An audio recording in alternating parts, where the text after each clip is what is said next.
Tune in to this week's episode 73. We talk about not getting burnout in business and getting through tax season so Jerry can do burnouts.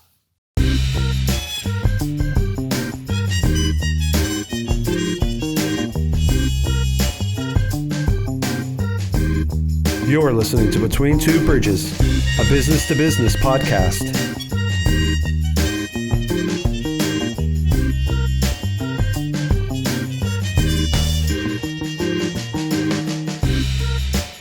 With your hosts, Joe Ferranti and Jerry Kenna. Produced by Nathan Kenna. Interviewing entrepreneurs, business operators, and investors. This episode of Between Two Bridges is brought to you by Duro Cleaners.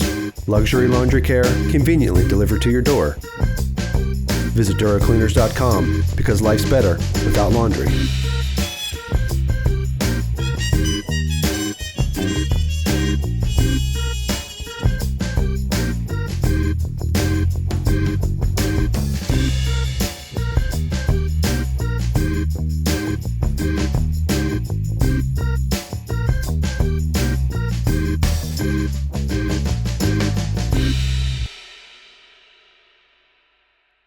All right, here we are. Between Two Bridges, episode 73. Still in tax season. Yeah. Still plugging away. I know that people at home are probably like, holy fuck, how long's tax season? Tell me about it. Tell me about it. Yeah, it's not that good this time of year. It's funny. I don't know if I've said this in other episodes, but I get that people come in and be like, oh man, it's almost over. Only a couple weeks left. And I'm like, yeah, that's not always a good thing.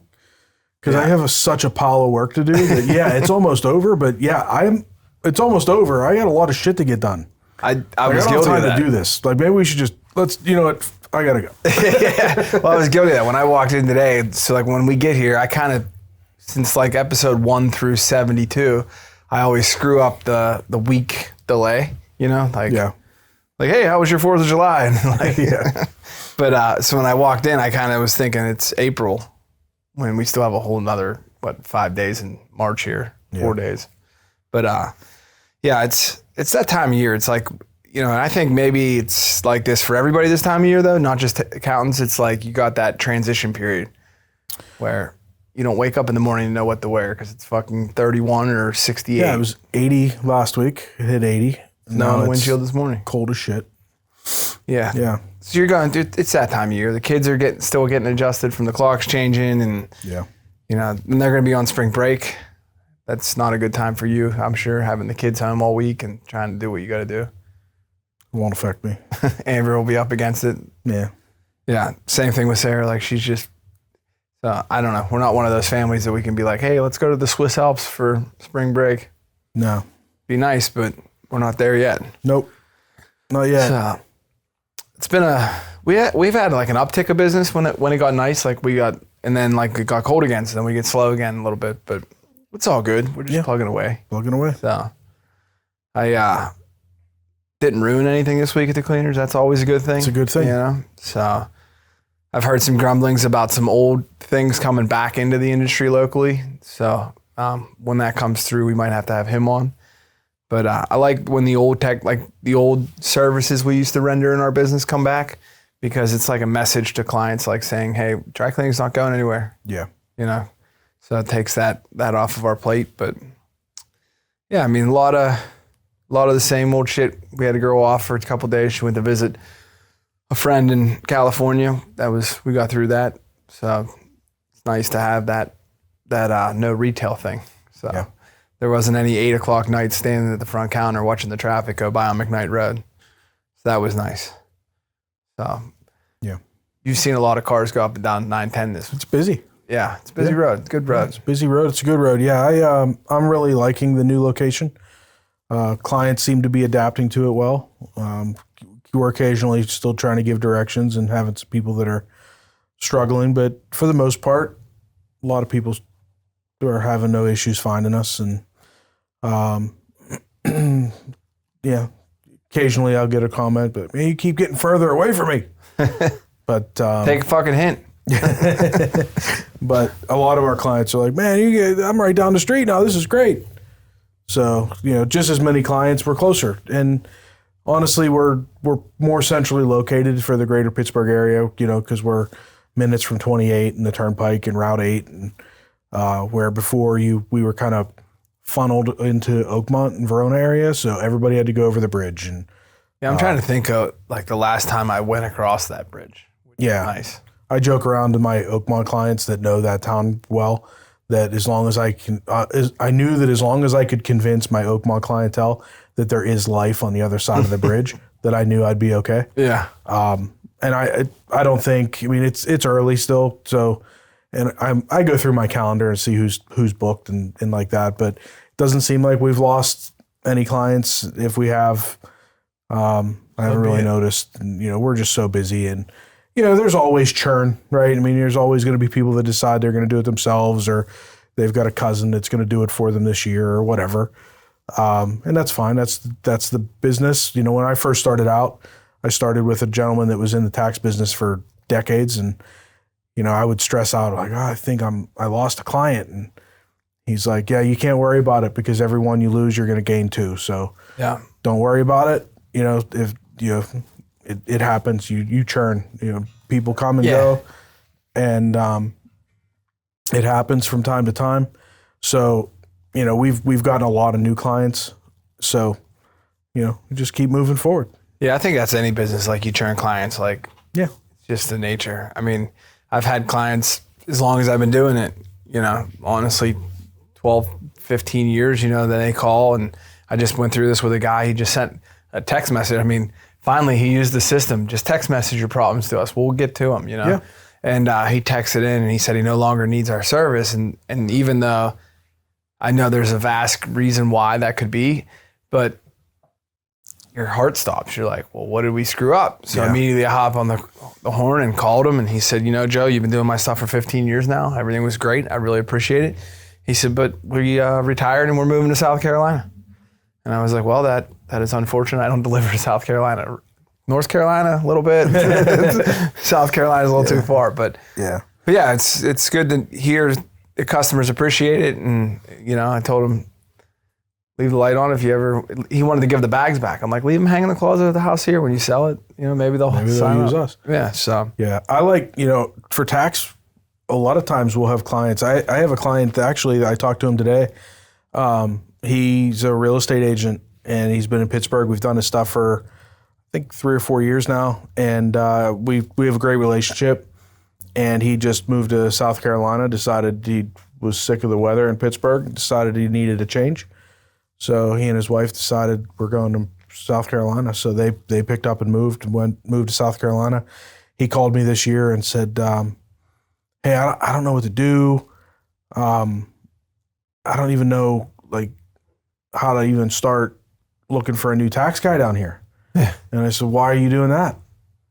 And he said, well, don't I need to? And I said, no. I said, we can still do your taxes. I can do South Carolina tax return. Yeah. And his intent was to call me and say, well, he moved in January of this year. So he figured, can you do one more year? It's still a Pennsylvania return. I said, dude, I can keep doing your taxes. I said, our system now, I can do it all virtually. You can upload your stuff into the system. I mean, I have clients in California. I have clients in Arizona. I have clients in Florida, Texas, clients all over the country that upload their stuff right into my system. Sometimes we have a virtual meeting, like through like Google Meet. Sometimes we don't. Sometimes they upload their stuff. They'll shoot me an email or a text. Hey, my stuff's in there. I do it. Send them a digital copy back. Good to go. Send them a bill. They pay it electronically. I barely talk to them, barely see them, but their stuff's done. They know it's done right.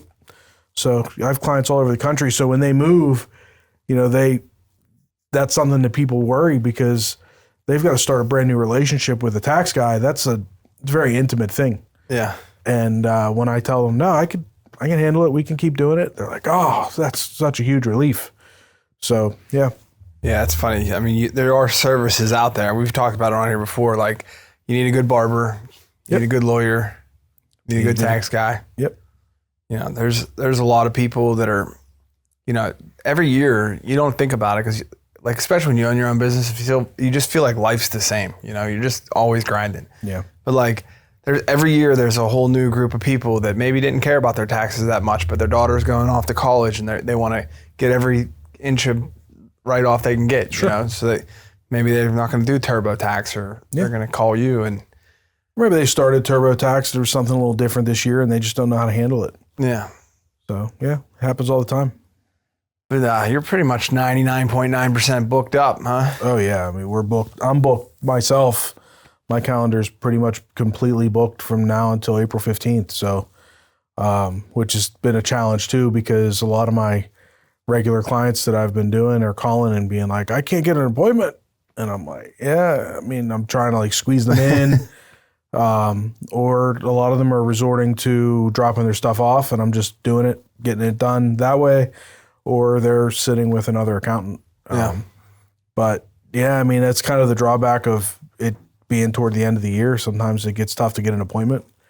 It seems like my calendar gets booked up faster and faster every year, which is a good thing for business, but it gets more and more stressful because there's some people that, you know, I have really good relationships with and they want to sit with me and it gets to be really challenging. So something we've talked about over the years and like even today we talked about it is like the tendencies for entrepreneurs to like burn out. Yeah. And I'm not quite there yet. I've come close a couple times, you know, and I think what keeps me going just personally is like, there's no plan B here. You know, like there's a plan C, D, and E, but there's no plan B, you know. Well, I think that I would disagree with you. I think that you were probably a lot closer than you think, and I think that the way you handled it is you pivoted. Yeah. I think yeah. If you go back to before we moved and did what we did. Right. Yeah, I was at the end there. Yeah, I mean, and your burnout, I think your burnout surfaced in a way, if not, I think part of it was the schedule, but I think a big part of it was that rent bill every month. Like I'm paying this rent bill for a retail space that I don't need. So I think that's a way to handle, and we kind of go into different ways to handle burnout, but one of the ways to handle burnout is to take a step back and be like, okay, what can I do differently to fix this problem? To make life more sustainable? Towards the end on McKnight Road, like we have a lot manager that like I live and die by it. I try to get everything done on time, get it back to the client. Well, towards the end on McKnight Road, I was like, there's just no way. Like I'm just fucking leaving. Like there's shit. Like I could stay here until midnight and it's not going to get all done. I hear you. You know, and that's when you like start saying fuck it. Yeah, you got to catch yourself because you got to be careful. You can't do that. And you know, this time of year is when I start getting to that burnout point where, you know, you just it's tough, man. When you're working, so this time of year, and it's hard because you have to catch yourself from resenting the people, the clients, and the employees that are here because they love the service you're providing, or they love you, or they love your employees. They're here for a reason. They're here because of the service or the people that you have working for you, or if you're your employees, they're here because of you. And it's so easy to let that burnout get you in this mindset where you're like, fuck it, I can't do this anymore. I don't want to do it anymore. Fuck it all. Right. But you can't, because you have to appreciate the fact that, you know, they're calling because they want you. Yeah. And, you know, they're here because of the service that you're providing. They don't want to go anywhere else. They want you. So you have to appreciate that. You have to look at it through that burnout. So, and it's very, very hard. And believe me, I'm living it right now. This is the time of year where I'm living it every day. And it's really easy to start to feel that resentment because, you know, for me right now, I've not had a day off since middle of January. It used to be that the way I handled my schedule is that I would work late nights Monday through Thursday, Friday, Saturday, Sunday. I would, 4 or 5 o'clock, I'm out. Yeah. Those were my early nights. I got to go home, have dinner with my family, see my kids. I haven't even been able to do that. This last Friday, I was here till 10:30 at night. Saturday, I was here till 9:30. Sunday, I was here till 8:30. Shit needs done. And it's like what we were just saying, yeah, we're getting toward the end of tax season. There's a lot of work that still needs done. If I go home, it's not going to get done. Right. So I have to just keep grinding. So, but it's really whenever you are doing all that and you're working 12, 14, 16, 18 hours in a day, and that's just the time I'm in the office, because I'm also, when you have all this stuff on your mind, you're not sleeping. This morning I was up at 3:30 because I woke up and started thinking about the stuff I needed to do, and then I can't get back to sleep. So I got to get up. So I get up and I'm downstairs and I pull out the laptop and I'm starting to do stuff and answer emails and work on this, because I'm thinking about stuff like, did I do that? I need to look at that. And I can't relax anymore. So I might as well get up and look, did I do that? Right. And so now I'm working at 4:00 this morning, and now we're here, and we're still here working, and I'm going to leave here now after we're done here, and I'm going to go home and I'm going to kick open that laptop, and I'll be working probably till 11 o'clock at midnight. So if I'm here working for 14 or 16 hours, I'm probably working for 20. So it's whenever that, you're getting that call from somebody that's like, hey, is my stuff done yet? And your first instinct is like, no, it's not fucking done yet. Yeah. Did I call you? Yeah. But it's because all you keep thinking of is, I can't work more than 20 hours in a day, dude. But they don't want to hear it. They don't, but they're not thinking about that. Like they don't realize that. Yeah. And they have their struggles too. Maybe they're working 20 hours a day. Everybody's dealing with their own life, and everybody's dealing with their own stresses, and maybe they're trying to buy a house and they need it for a mortgage, or maybe they're trying to do student loan paperwork and they need it for a FAFSA, or maybe whatever it is, maybe they need it for something, or maybe they really need that refund because they're behind on something and they need it because they need a refund to catch up on rent or mortgage or utility bill. So, everybody's dealing with their own life and their own struggles. And one thing, as we all go through our life, and, not to get into any more, we talk, this is business, and I try to keep my personal life separate, but alongside busy business, we're also going through some personal stuff. But one thing that all of this stress that we've been going through over the last, year is trying to keeps making me think of is that, like, you don't know what somebody's going through.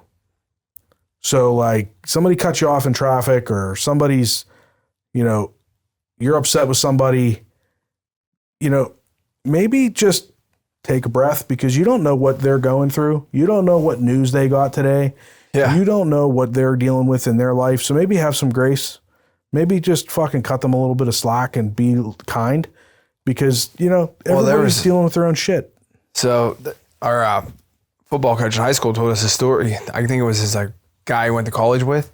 He was at a stop sign and the car in front of him wouldn't go. And he's laying on the horn. He's a bigger guy. So he's like, you know what? I'm going to get out and see I'm going to get this guy to fucking move. He walks up to the door. The dude just turns the gun and shoots him, turns the gun and shoots himself. The dude was just sitting there contemplating killing himself. And so like you said, you never know. You don't know what's going through their mind. Dude could have just left his wife and kids, and he could have just found out he's terminal. Yeah. Could have just found out his spouse is cheating on him. You could have found out, there's so much. He just got laid off from his job. Like, there's so much that could be going through anybody's mind that, you think that what you're going through is the only thing that somebody's going through. We're a selfish society, Right. Take a breath. Yeah, I always... Burnout's a very real thing, and you got to be able to manage it. And you sometimes it's a temporary thing, like tax season. Last year was stressful for me because I had too much going on. I had too much on my plate. Right. So, and we talked about it during the podcast. I don't think I actually ever formally announced it on the podcast, but I was a part owner of the property management company. Correct. Yeah. I sold my ownership of that. I decided to take a long look at what was going on in my life, and I found myself in a position where I was stretched so thin and I was so busy all the time that I think we're all probably, at least the two of us, are probably our own worst critics, right? Right. But I felt like I was only able to be average at everything I was doing because I was so busy. Yeah. It was bothering me. So I decided that I needed to get rid of some of this stuff because I'm better than this. So I need to be able to focus on the things that I actually enjoy doing so that I can go back to being really good at the things that I enjoy doing. Yeah, and it's funny too because like we had Linder on and he likes to fish, right? Yeah. And like I enjoy golfing, but like if I look back at my last year, obviously with moving the building and everything, I golfed like maybe 7 times the whole year, maybe 8 max. And I think back on that and I'm like, you know, it's easy to feel bad for yourself when you're not doing the things you enjoy. Like you're thinking like, I'm doing all this and I don't even fucking get a day. Like 365 days, I got 8 times to go do what I really enjoy, and not to mention the time that I don't get to spend with my kids. Right. So like you don't golf on Saturday and Sunday because you're working fucking 100 hours Monday through Friday. The last thing you want to do is, not that I didn't do it a couple times, but you don't want to every weekend be like, oh, I got to go golfing for fucking 8 hours. So it's just a balancing, like it's a juggling act, you know, and all it takes is one of those balls to like get out of your vision and they're all coming crumbling down. Right. And that's what I started to feel like. I was starting to get close to tax season and I felt like tax season is going to become, you know, it's stressful on its own. And if I don't make a change now, I'm liable to end up with the whole thing crumbling down. Yeah. And I need to do something to change this. So I unloaded that. Everything, the stars all aligned. It actually all ended up working out perfectly. So the company lives on, but I'm no longer affiliated with it. So that worked out great. And I'm making some other changes. I was able to close on one of the properties that I sold. That's done. I got one more left to close on. And I got a couple other changes that are kind of in the works that I'm going to be making to try to lighten the load. And just, you know, you got to pivot. You have to take a step back because it might be your business model that is creating that stress. And maybe that business model needs to change. Maybe, right. You know, in your situation, you took a step back and you looked and you're like, you know, the retail is adding a schedule stress. It's causing a financial stress because of the rent. And the retail revenue is such a small piece of the pie that we could probably make up by converting to home delivery. Well, yeah, even if, like, I think the retail was still a piece of the pie, but I think what happened is like, just because you have the pie in the fridge doesn't mean you have to eat the whole fucking thing, right? Right. So like I wanted to enjoy some of my personal life while I still could, but I also couldn't expand anymore on the other side because I kept getting pulled away from doing what I was trying. Like my ultimate goal could never come true. And that's what I've been telling myself over the last couple of months is like, it's okay to take a loss. It's okay to just be surviving at this point because like you're going to get to the top of the mountain at some point, but you could have never got there without taking this struggle, like this flatline approach. And sometimes you have to do that. Sometimes you have to retract. And we talked about it. Sometimes you got to light the house on fire. Right. And start over again. And, you know, and that's kind of, you know, I'm not saying I'm going to do that. I think that we're going to go more of a structured approach of looking at the business model across the board at everything I'm involved in and figuring out what are we really good at? What are we making money with? And where do we need to kind of refocus our energies and then just really go all in on the things that we're really good at and that make the money. And the other things that are just kind of ancillary. And you know, coincidentally, it seems like most of the time it's that 80-20 rule, right? It's the things that make you the 20% of your revenue or 20% of your profit typically take up 80% of your time. So maybe that's the shit that needs to go.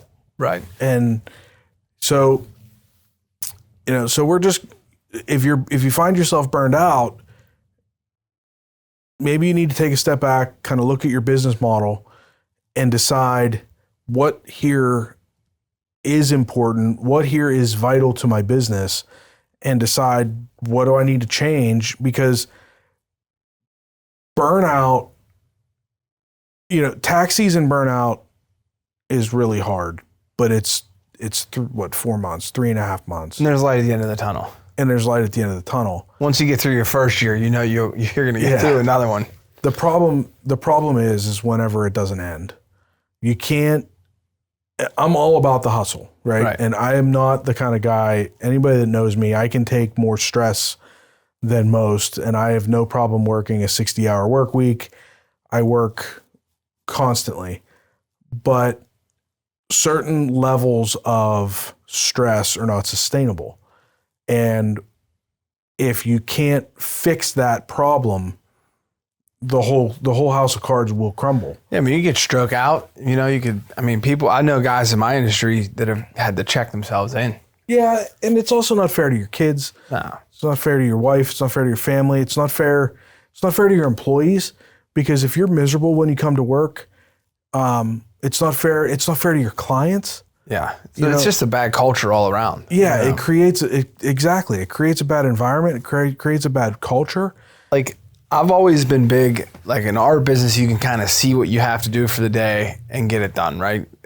Especially now. There's no more rush stuff coming across the counter that like someone comes in, like, I need this today. Yeah, there's no surprise. But like, I don't like surprising my employees either. Like at 1:00, I don't want to walk around and be like, hey, can you stay till 5? Yeah. Because like as an employee, I hated that. Like I'll stay till 5, but like spell that out for me at 8:00 this morning. Right. Like I'll stay till 8. I don't care.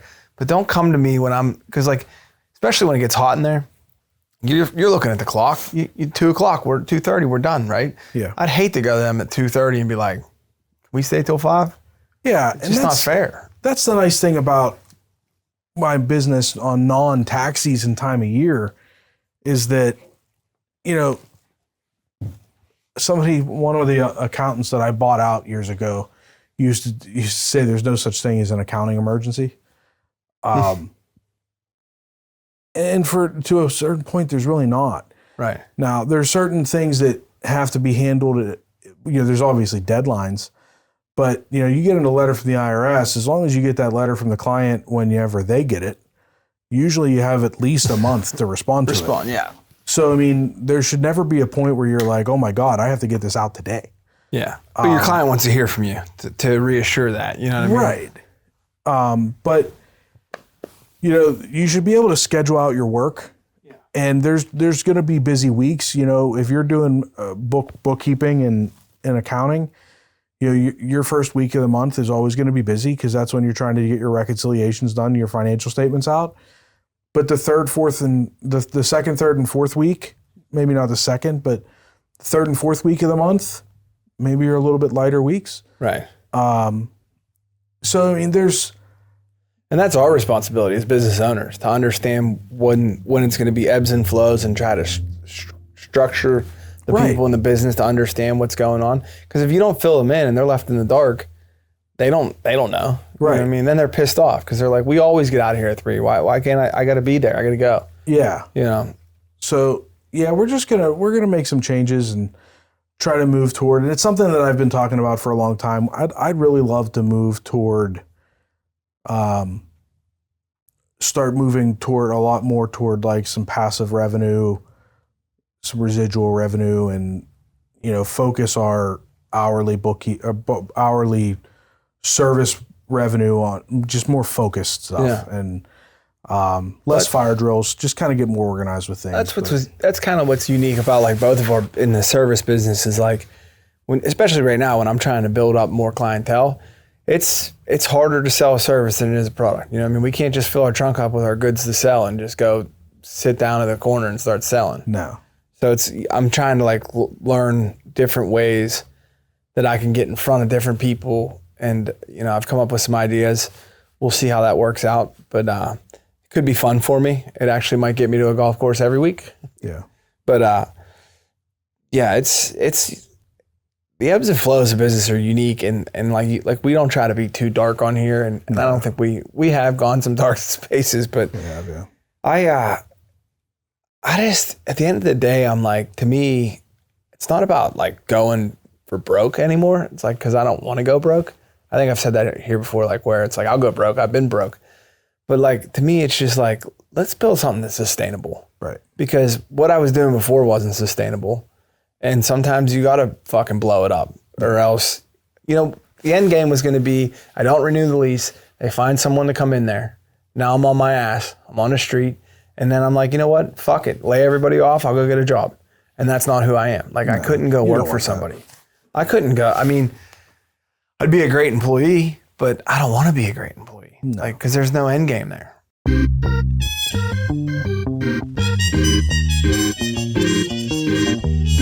Thank you for listening. And now a brief word from our sponsor. Streamline your life with Duro Cleaner's complete pickup and delivery service. From your doorstep to their state-of-the-art cleaning facility and back, all without you lifting a finger.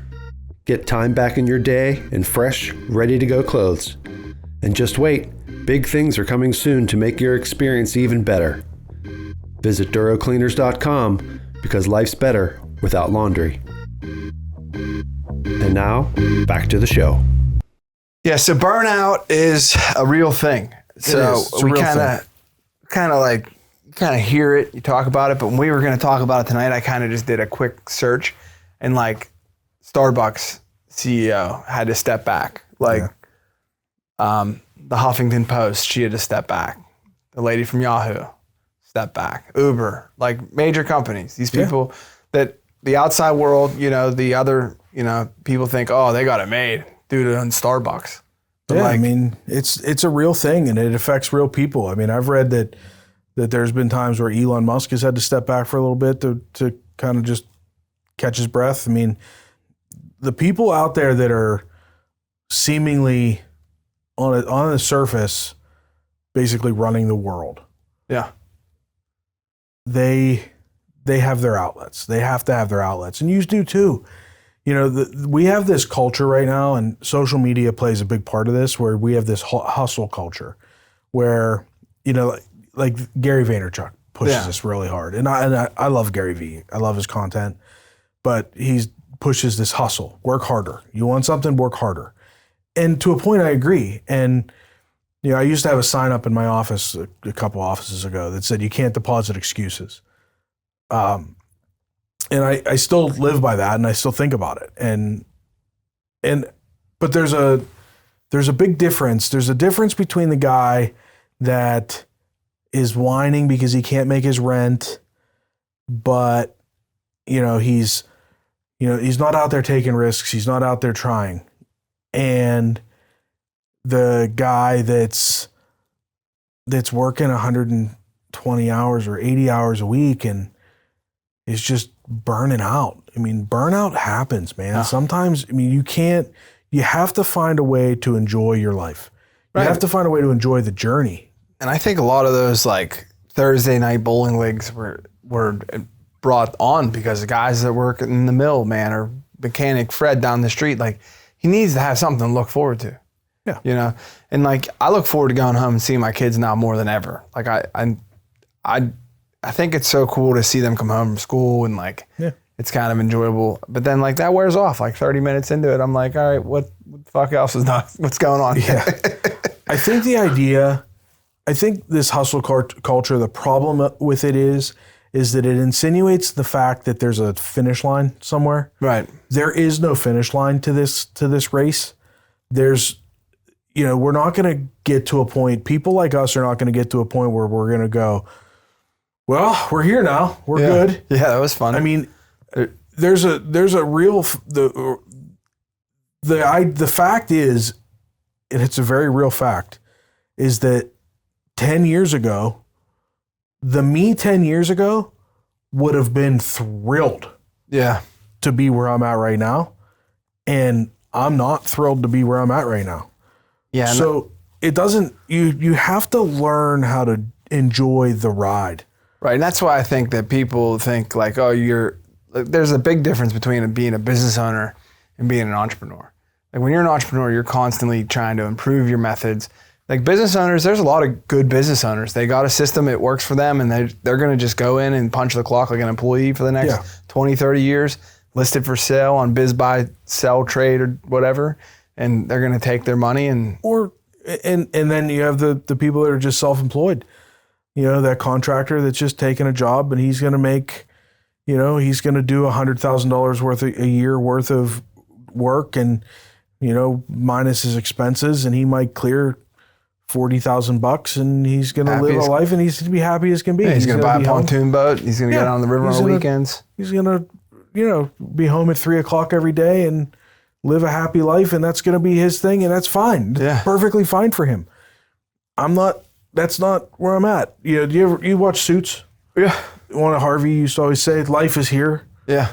I like to be here. Right. That's kind of like how I feel about myself. Yeah. That is always moving. I'm always looking to try to get up here. Right. And it's really hard, and it'll burn you out. So you know, I have hobbies. Like I have a motorcycle, and I rode that motorcycle one time last year. Right. You know, and this year I'm like, I'm going to ride that thing. Right. And when I got it out last year, I took it out we do our annual motorcycle trip, and I talked about it on the podcast. As soon as I got that out and I rode it the morning of the motorcycle trip, I'm like going to meet the guys.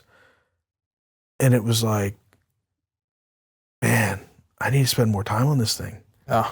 As soon as I was on it, I'm riding down the road and I'm like, it's like all the cares went away. It's just liberating. Yeah.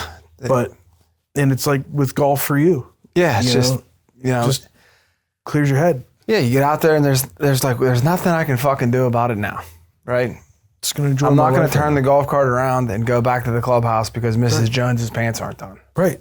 And that's the way the motorcycle is for me, because I can't answer the phone. Yeah. I can't answer your text. I can't respond to your email. I can't call the IRS right now.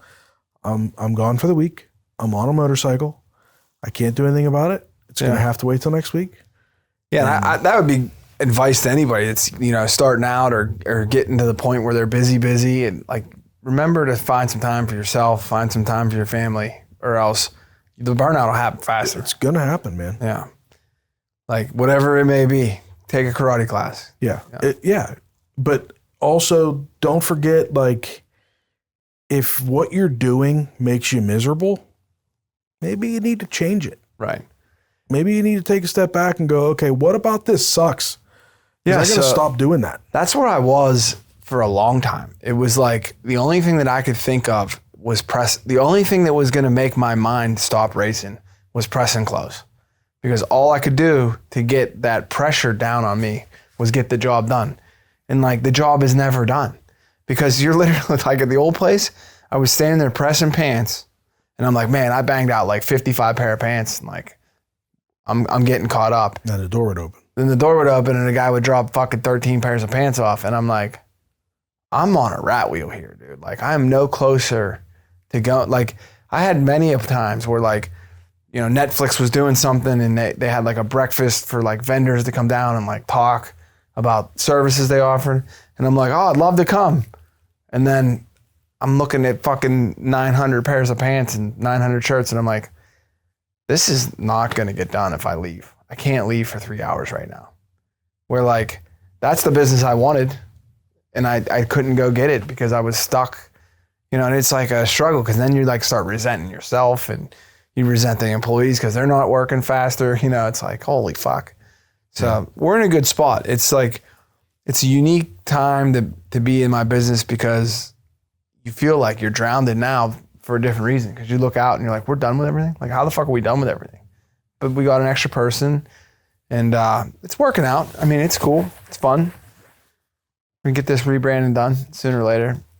We've talked about it for 73 episodes. We ever pick a color yet? So. Well, you've changed your mind 73 times, so. No, we're done with changing our mind. We're going with it. All right, good. I think episode 50, I said, trust the process. You can quote me on that. So, yeah, so we're like in the fine tuning phase of that. It's good. I can't wait to see it. Yeah, it's going to be fun. So that's like also a limboing phase where I'm at now. It's like, how hard do I want to go out and push selling Doro cleaners to people when in any 30-day window soon, it's not going to be that anymore. Like I need new business cards, but I don't want to print. Yeah. It's like. I need new business cards too. Everybody keeps grabbing my business card. I'm like, yeah, it's to the old address. Oh, and I got zunged by Google. Did you? So I'm in the Google. I got 6-7 hours tied up in it already. But at some point, someone marked that we were closed on McKnight Road, which is fine. But I was able to go in and tell them, like, we're just not open to any retail. So they let it slide for like ever. So then at some point, something went through their system and tried to update to the Heron Avenue address, which I'm fine with that. I mean, I have like 68 good reviews on there. And now it's gone. It's in the abyss. Like, if you Google Doro Cleaners right now, it's just our website that comes up. Like, the Google ad doesn't come up on the side. And it's locked. Like, and I have to unlock it with a bill, right? Like, you've gone through this. Yep. But when we DBA as Doro Cleaners. So my bills come to Ferrani Dry Cleaning LLC, and they don't want to hear it.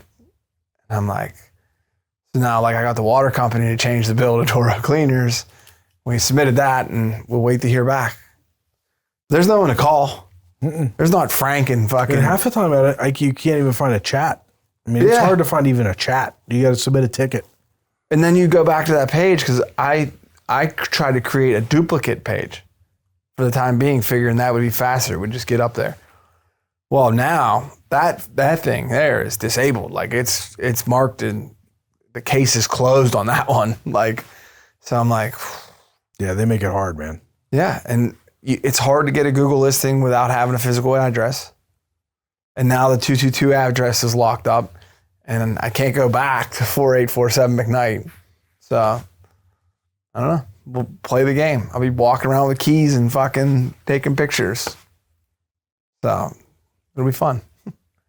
But I'm not going to get those reviews back. Like, it's going to start from zero. Yep. So might as well just wait. Yeah. Or just lose, or have a fucking entrepreneurial burnout because of fucking Google. Like, yeah, Google will do it to you. I mean, and I have a Google notebook that I use most of the time for, like, just my computer in my little office there. And I'm telling you, they're in on it, because I'm going to smash the fuck out of that and have to buy a new one. So Google's going to get money off a device for me. It's fucked up. One of the biggest companies in the world. You can't get on the phone and call somebody. Nope. That's us old guys bitching. Just give my laptop to my kids. They'll figure it out. Yeah, they'll have it back up and running in no time. I literally had a client that was younger than me. Took a picture. And I spent months fighting with Google, trying to get them to change my location. I told one client, he texted me from after he left. He's like, "You're good, bud." He sent me a screenshot. I'm like, son of a bitch. Yeah, so we'll see how that all pans out. So maybe I'll change it to Google Cleaners, and then they have no choice. Back me. So we got a busy April coming up. We do. We have a lot of guests. I'm excited about it. Some primetime guests. Some really good guests. It'll be interesting to see what they have going on. I enjoyed last week's episode, and I mean, I appreciate a little bit more about the musicians I see out and about now. Yeah. And I never understood that whole.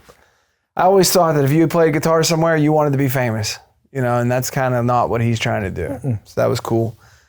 So I guess I didn't get into the dry cleaning business to be famous either. I want to make enough for a pontoon boat. There you go. Pontoon boat, some icy lights. I don't even want the pontoon boat anymore. We rented one last year. We talked about that on here. Like, my wife wants a pontoon boat, but we don't even have time for the toys we have. I told you, just tell her to fucking go rent one. Yeah, we're going to do that this summer. Yeah. I got my captain license. I'll come down and I'll josh you guys around. You have to show me what to do. The Three Rivers. So I'll have to get online and get my captain's license. It takes like 17 minutes. Yeah, I have to learn how to drive a boat. Dude, what sucks about all those state exams and any of those exams is they're timed. So, like, I'm sure, like, even though you can read it in 4 minutes, they have to keep it timed for people that read it like a fucking kindergarten level. So it's like 43 minutes till the next step. And I'm like, Well, I'm done. Can't we skip ahead here? Oh, really? Yeah, so you got to like leave your browser up and just let it run in the background. Oh my God. So, but yeah, that'll be an after taxes. Do you have a real ID? I do not, but I'm going to have to get one. Yeah, we have to get one soon. I'm supposed to go to Florida to visit a friend in May. And is it May 7th or May 8th or something? yeah, I'm not going to be able to go. I'm going to have to drive. I told Amber, I said, I'm just getting a Corvette and drive. She's like, you're insane. You'd probably get there faster the way the fucking airlines operate. Yeah. So, yeah, That'd be awesome. She's like, you're nuts. Why would you want to do that? I'm like, that'd be like the best thing ever. I'd love it. It'd be awesome to have it down there too. Yeah.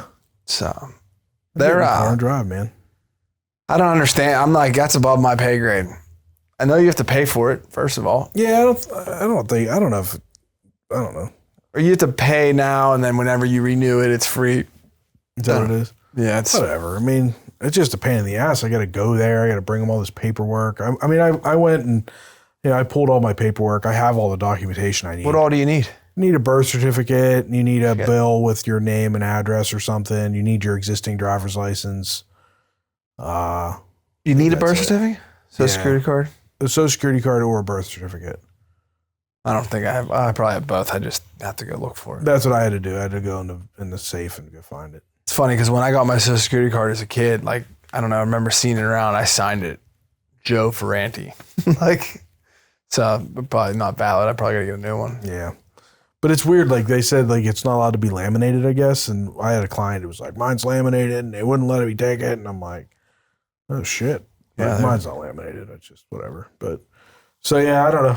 I went and found all my documentation, but I got to get up there and do it. And then I guess it takes a little while.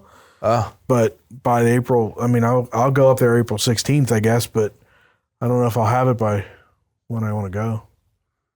So I don't know. It's crazy. So I don't know. We'll see.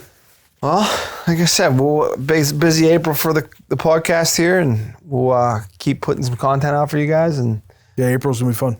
Hopefully everybody enjoys it. And if not, go fuck yourself, San Diego. That's right. Thank you for listening to Between Two Bridges, a business-to-business podcast. Find and follow us on your preferred podcast streaming platform. Like and subscribe, and leave us a rating and review. You can join us socially on Facebook, Instagram, TikTok, and X. You can email the show at info@betweentwobridgespodcast.com. Until next time, make it till you rake it. You're like, fuck that, I ain't doing burnouts in that car.